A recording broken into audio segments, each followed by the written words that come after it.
Dutungira agafilimi kacu k'uyu munsi batereka umugabo uryamye ubona ko rwose yasinziye igitotsi yagikase nta muntu wapfa kumukangura cyangwa se nta kintu cyapfa kumukangura, nuko muri ako kanya bagahita batereka undi mukobwa rwose wicaye impande ye ubona ko ari gushaka kuba yafungura telefone y'uno mugabo akoresheje imboni y'ijisho rye. Ntibyatinze wa mukobwa ari wicaye impande ye agahita amufungura ijisho, arangije rwose telefone igahita ifunguka. Ntibyatinze muri ako kanya umukobwa ubona ko icyo ashaka atari yakigeraho, amaze gufungura telefone rwose y'uno mugabo agahita agenda akaryama impande yarangije agafata n'ukuboko kwe akagerageza kukwishyiraho. Muri make ubona ko rwose ashaka kugira ngo bigaragare nk'aho bakundana. Ntibyatinze muri ako kanya arangije agahita afata ya telefone yari amaze gufungura rwose agahita yifata selfie nyinshi cyane ari kumwe n'uno mugabo. Ntibyatinze arangije akamwitegereza akabona rwose umugabo aracyasinziye, nuko umukobwa arangije agahaguruka rwose yitonze cyane, telefone akagenda yitonze akayishyira hirya, nuko amaze kuyishyira hirya agahita afata rwose ibiryo byari biteretse aho ngaho, arangije agahita yitaza rwose wa mugabo agahita avuga asakuza cyane rwose ati ibiryo bya mu gitondo rwose birateguwe, cyangwa se breakfast mu ndimi z'amahanga niko babyita. Ntibyatinze muri ako kanya hagahita hinjira rwose undi mugore ari kwivugisha ati oh byateguye siko ko wabizanye ko wagize vuba se. Ntibyatinze rwose wa mukobwa ubona ko rwose ari umukozi wumvira, nuko wa mugore wari winjiye agahita azabwira n'umugabo wari uryamye ati mukundwa haguruka rero byuka bwakeye cyane turya ibya mu gitondo tujya ku kazi. Ntibyatinze wa mugabo rwose arangije agahita amubaza ati serisi ibya mu gitondo byateguwe, nuko umugore wari winjiye agahita akomeza kumubwira ari gufata ya telefone wa mukobwa yari ateretse hirya ati cyane rwose byateguwe, ubu ngubu turi saa 2 za mu gitondo uri kumva rero rwose bwakeye cyane. Ntibyatinze wa mugore yitoze cyane agahita afata telefone wa mukobwa yari amaze gutereka aho ngaho, arangije agahita abona ya mafoto rwose wa mukobwa yafotoye. Muri make hari yahise amenya ko uno mugabo n'uno mukobwa hari ukuntu bisigaye bigenda, nuko wa mugore ubona ko atunguye cyane agahita abaza n'umugabo ati none se mukundwa ibi ngibi ni ibiki maze kubona hano. Nuko umugabo nawe agahita amubaza ubona ko atunguye cyane ati ibihe bintu uri kuvuga. Nuko umugore rwose ubona ko atunguye cyane agahita amwereka amubwira ati none se ibi ngibi rwose mbonye muri telefone yawe wabinsobanurira gute. Muri make ari kumwereka ya foto rwose wa mukobwa yafotoye. Mwibwa rwose uno mugabo yari yasinziye nta kintu yabonye, nuko wa mugabo ubona ko atunguye cyane agahita amubaza ati none se njyewe rwose ntago mbyumva. agahita areba wa mukozi wabo rwose akitegereza neza agahita abona rwose we na wa mukozi hari bameze nk'aho bari bishimye baryamye. nuko wa mugabo agahita atungurwa cyane avuga ati mana nyagasani ibi ngibi se ni ibiki. nuko umugore rwose ubona ko abuze uko abigenza agahita atangira kwizaza cyane nk'umugore rwose ufatanya umugabo w'igihanga. nuko wa mugabo ubona ko atunguye cyane, wa mugore agahita areba wa mukozi ubona ko amurakariye amubaza ati none se koko ukagerageza kunca inyuma n'ukuntu rwose nkubahaga cyangwa se nagufataga nk'umukobwa rwose wiyubaha. nuko wa mugabo muri ako kanya ubona ko rwose atunguye cyane agahita akomeza kubwira wa mukobwa ati none se rwose wamubwiye ko njyewe nawe rwose nta kintu kiri hagati yacu. nuko wa mukobwa muri ako kanya mwibuka rwose yabikoze ku mpamvu ze cyangwa se abishaka, agahita agerageza kubwira wa mugabo n'umugabo ubona ko yirengagije n'ibintu umugabo ari kumubwira ati mbabarira cyane rwose njyewe n'umugabo wawe tumaze igihe dukundana turabakunzi. muri make rwose ubona ko ari kubyemera ko aba n'umugabo rwose hari ukuntu bisigaye bigenda. nuko umugore muri ako kanya ubona ko atunguye cyane agahita areba wa mugabo we. nuko wa mugabo muri ako kanya nawe agahita akomeza kugerageza kwisobanura abwira uno mugore we ati rwose ndakwinjiza kano kanya ntumwumve ibintu ari kuvuga byose ni amakosa. ntibyatinze wa mugore ubona ko rwose nta mikino agahita abwira uno mugabo ubona ko ashaka no kuba yamuha igihano gikomeye ati cyane rwose ntabwo ndamwumva. nuko wa mugabo ubona ko rwose ashimiye n'umugore we ko yizera ko atamuca inyuma amubwira turakoze cyane. ntibyatinze atangije ataravuga byinshi, nuko wa mugore arangije agahita amubwira ati ntabwo ndamwumva ariko nawe ntabwo ndakumva rwose aka kanya njyewe ubu ngubu rwose ntabwo nzi icyo kwizera n'icyo kureka. nuko arangije agahita avana muri ya mask ituma rwose isura imera neza amubwira ati kuva aka kanya rero nta kintu rwose ugomba kumbwira ahubwo ugomba kukivugisha umwavoka wanjye. muri make ari kumubwira ko bagiye guhita batandukana rwose ko umuntu uguca inyuma utakomeza kubana nawe. nuko umugabo muri ako kanya ubona ko rwose atazi iyo biva n'iyo bijya agahita akomeza kubwira n'umugore ati mbabarire cyane rwose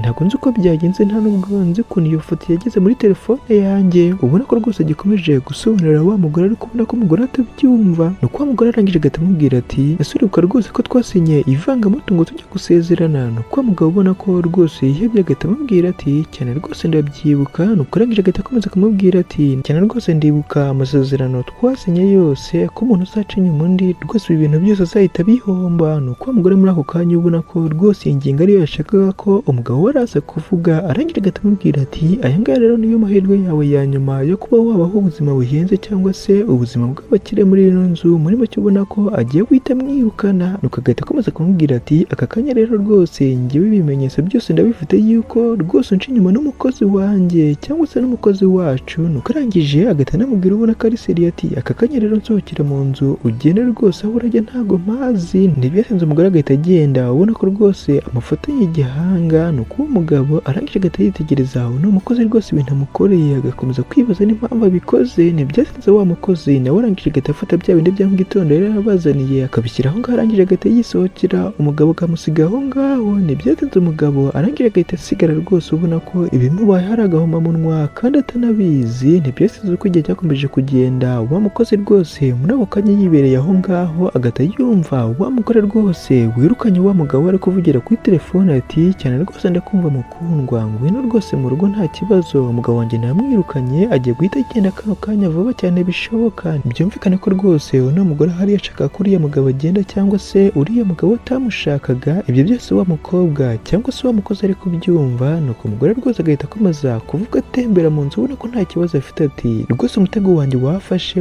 ikintu gikomeye cyane urabeho. Muri make byumvikane ko uno mugore rero wateze uriya mugabo. Nuko arangije agahita aza akigira wa mukobwa wa hano amubwira ati wakoze akazi keza rwose mukobwa mwiza, wakoze akazi gakomeye cyane rwose, ataravuga byinshi. Wa mukobwa agahita amubwira ubona ko ababaye cyane ati rwose umbabarire cyane, ndetse n'uriya mugabo rwose njyewe mufitiye impuhwe, ubona ko rwose uno mukobwa yari n'umuntu mwiza. Nuko arangije agahita akomeza kubaza uriya mugore we ati ese kubera iki koko watekereza kumukorera ibintu nka biriya cyangwa se wamuhemukira kano kagene? Nuko uno mugore muri ako kanya rwose ubona ko yanga umuntu umugira inama cyangwa se nk'umuntu wese uri gukora amakosa, uburyo yanga umuntu umugira inama, agahita amubwira ati ese wibagiwe inshingano zawe? Ntabwo rwose nakubwiye kuba wangira inama cyangwa se nta mujyanama nkeneye kano kanya. Nuko agahita akomeza kumubwira amutunganya ati ese uranyumva cyangwa se rwose nimba utanyumva cyangwa se utangiye kunsuzugura mpamagare rwose ku biro bishinzwe abinjira n'abasohoka babasha kuba bakuvana mu gihugu. Muri make rwose uno mukobwa nta nubwo hano mu gihugu yari iwabo, muri make biriya bintu byose yabikoraga kubera uno mugore yari yaramuhatirije cyangwa se yaramuteye ubwoba akaza ahita amusubiza iwabo. Nuko wa mukobwa arangije agahita amubwira ati oya rwose ndakwingize nta kibazo, ibintu byose umbwira nsajya nkomeza kubyubahiriza. Nuko wa mugore muri ako kanya arangije agahita amubwira ati okay, nimba rwose uvuze gutyo nizere kuri n'isezerano ryawe, ngaho ufunga umunwa muri ako kanya ukora ibyo ugomba gukora cyangwa se uzasohoke hano nabi. Ubona ko rwose uno mugore nubwo rwose uriya mukobwa yari ari kumushimira mu kanya gato ko yakoze akazi keza, ariko we yari umuntu mubi. Ntibyatinze rwose muri ako kanya umukobwa agahita yigendera agasiga umugore aha ngaha. Ubona ko umugore muri ako kanya yishimye. Ntibyatinze uko igihe cyakomeje kugenda, wa mugore rwose na wa mugabo wirukanye bari mu cyumba ubona ko rwose bagiye kuba bakora akazi. Nuko umukobwa arangije akazi rwose nk'umuntu ugiye gukora amasuku, ariko ubona ko rwose afite imipangu. Nuko wa mugore amubonye agahita atungurwa cyane, agahita ahaguruka amubwira nabi ati ese ntabwo uzi gukomanga kugira ngo uzurwe ku bantu bibereye mu byabo? Nuko wa mukobwa arangije agahita amubwira ari no gusohoka ati umbabarire cyane rwose. Nuko wa mugore muri ako kanya wa mukobwa atarasohoka agahita amubwira ubona ko amurakariye cyane kandi agiye no guhita amwirukana ati ese uzi n'ikindi? Ndavuze ngo genda rwose sohoka upakire utwawe nurangiza uhita ugenda. Muri make ubona ko ahise amwirukana kandi uno mukobwa rwose ibintu yakoze byose uriya mugore ari we rwose wari waramutumye. Ntibyatinze muri ako kanya ubona ko umukobwa rwose agiye kwisohokera agahita abereka ko agiye gusohoka. Nuko arangije rwose abonye barangaye agahita aza yitonze agafata iya telefone rwose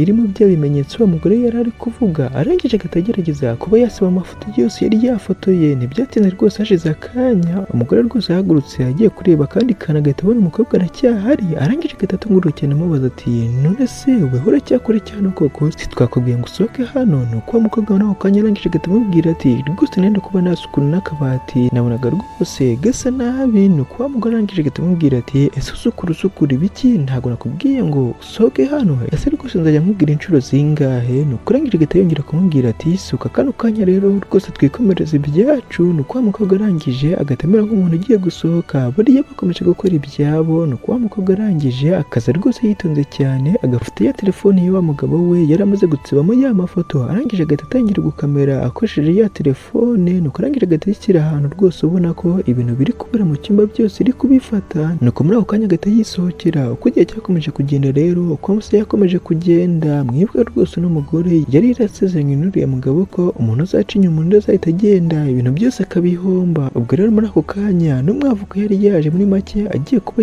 yabutandukanya. Nuko arangije bose agahita ababaza ati none se kuba mwakora divorce cyangwa se kuba mwatandukana byemewe n'amategeko niwo mwanzuro wa nyuma mwaba byabafashe koko. Muri make ariko babaza nimba nta bundi buryo bakoresha cyangwa se nta wundi mwanzuro bafata, nuko wa mugore arangije agahita amubwira ati cyane rwose niwe mwanzuro wa nyuma. Nuko arangije agahita akomeza kubwira uno mwavoka we ati none se rwose ni gute wakomeza kwizera umuntu uguca inyuma? Nuko wa mwavoka muri ako kanya agahita abona rwose umugore arababaye, arangije agahita amubaza ati none se hariya wambwiye ko ufite ibimenyetso simusiga wabinyereka kano kanya? Nuko wa mugore arangije agahita amubwira ati cyane rwose ndabifite ndetse byarankomereye cyane kugira ngo mbashe kuba nabibona. Nuko arangije agahita amuhereza ya telefone rwose irimo ya mafoto amubwira ati akira nawe rwose urebere ibyo umugabo wanjye rwose ahangaha nkorera. Ntibyateze rwose wa mugore ubona ko rwose yifitiye icyizere ko umugabo agiye guhita amufata, kumbi wa mwavoka arebye agahita abona rwose ni amafoto y'uno mugore ari kumwe n'umugabo we, ubona ko rwose bishimye muri ako kanya. Ntibyateze wa mugabo yumvise rwose ibintu uno mwavoka ari kureba agahita atungurwa cyane amureba. Ntibyateze wa mugore arangije agahita nawe atungurwa cyane amubwira ati oya rwose ibyo ngibyo uri kureba sinzi aho bivuye. Agahita akomeza akamubwira ati harimo amafoto rwose, agahita amwaka telefone ubona ko atunguwe cyane amubaza ati none se agiye hehe koko? Nuko muri ako kanya wa mugabo rwose agahita yishima cyane. Nuko wa mwavoka arangije agahita abwira wa mugore ubona ko atunguwe cyane ati none se ubu aka kanya nta bimenyetso ufite koko simusiga wavugaga? Nuko wa mugore ubona ko atunguwe cyane rwose agahita amubwira ati wasanga rwose hari umuntu wabisibye. Ntibyasize muri ako kanya ukimara kuvuga gutyo uwo mukobwa agahita ahagera